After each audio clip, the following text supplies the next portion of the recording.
இறை தூதர் முகமது நபி ஸல்லல்லாஹு அலைஹி வஸல்லம் அவர்களை பற்றி அல்லாஹ் குர்ஆனில் சொல்லி காண்பிக்கின்றான்.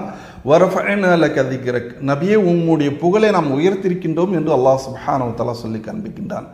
மட்டுமல்ல, லக்கத் கான லக்கும் ஃபீ ரசூலுல்லாஹி உஸ்வத்துன் ஹஸனா, உங்களுக்கு ஒரு அழகான முன்மாதிரி, ஒரு எடுத்துக்காட்டு அல்லாஹ்வின் தூதரிடம் இருந்தான் இருக்கின்றது என்று சொல்லி காண்பிக்கின்றான்.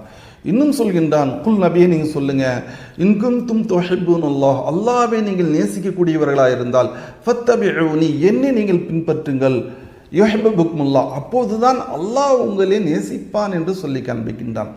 நாம் நம்முடைய மனைவியை உயிரை போன்று நேசிப்போம், பிள்ளைகளை, பெற்றோர்களை எல்லோரும் உயிரை போன்று நேசிப்போம். ஆனால் இந்த தூதர் இருக்கின்றார்களே, அந்நபியு அவுலா பில் முஃமினீன மின் அன்ஃபுஸிஹிம், உங்களுடைய உயிரை விட மேன்மையானவர் என்று அல்லாஹ் சுப்ஹானஹு வ தஆலா சொல்லி காண்பிக்கின்றான்.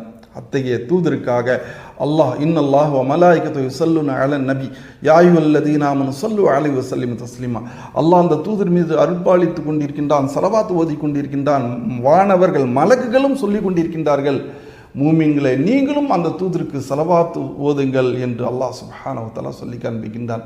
அந்த தூதருடைய புகழ் 24 hours பாங்கு ஓசையின் மூலமாக ஏதோ ஒரு மூலையில் அஷ்ஹது அன்ன முஹம்மது ரசூலுல்லாஹ் என்று சொல்லி அவருடைய பெயரை உச்சரித்து கொண்டிருக்கின்றார்கள் என்று சொன்னால் அவருடைய புகழ் உலகெங்கும் மேலோங்கி கொண்டிருக்கின்றது.